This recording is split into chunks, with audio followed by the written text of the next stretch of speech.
الأمة الإسلامية عن الفضائح المستمرة لليهود في القدس.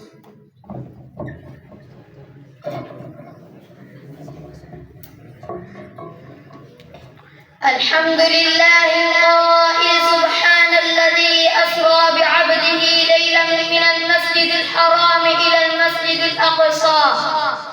أحمده سبحانه وتعالى على نعم لا تعد ولا تحصى، وأشهد أن لا إله إلا الله وحده لا شريك له العلي الأعلى، وأشهد أن سيدنا ونبينا محمدا عبده ورسوله وعلى آله وصحبه ومن اقتفى. أما بعد، فأعوذ بالله من الشيطان الرجيم. بسم الله الرحمن الرحيم. يا قوم ادخلوا الأرض المقدسة التي كتب الله لكم ولا ترتدوا على أدباركم فتنقلبوا خاسرين. وعن أبي هريرة رضي الله تعالى عنه عن النبي صلى الله عليه وسلم قال: لا تزال طائفة من أمتي ظاهرين على الحق لا يضرهم من خذلهم حتى يأتي أمر الله وهم كذلك. إخواني الطلبة والأساتذة الأجلة ورئيس الحفلة، السلام عليكم ورحمة الله وبركاته. وعليكم.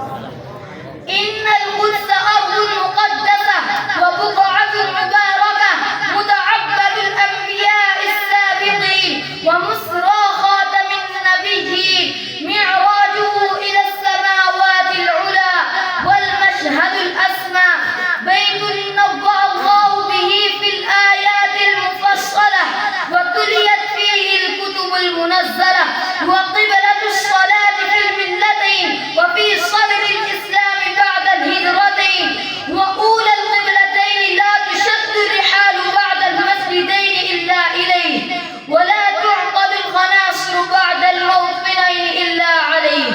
جمهور الكرام، ما نرى اليوم من الظروف القاسية التي يمر بها إخواننا في فلسطين عامة وغزة خاصة، من قصف متواصل وتقتيل مؤلم وتشريد مستمر وهدم بيوتهم وسلب أرضهم ومحاولة تهجيرهم، حيث لا يمكن وصف ذلك إلا بالإبادة الجماعية والعالم.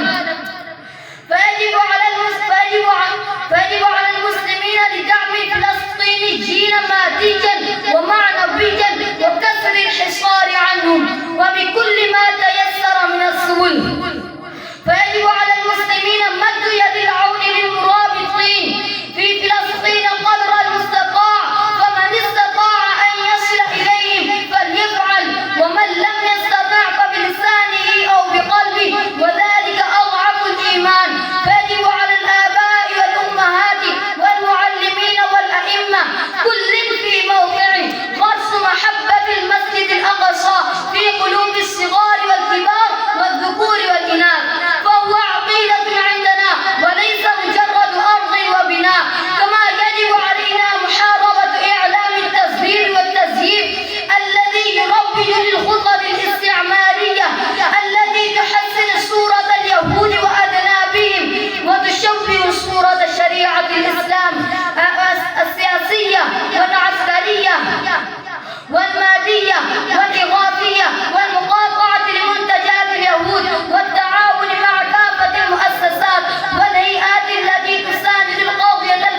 وهذا ليس على الله بعزيز. والسلام عليكم ورحمة الله.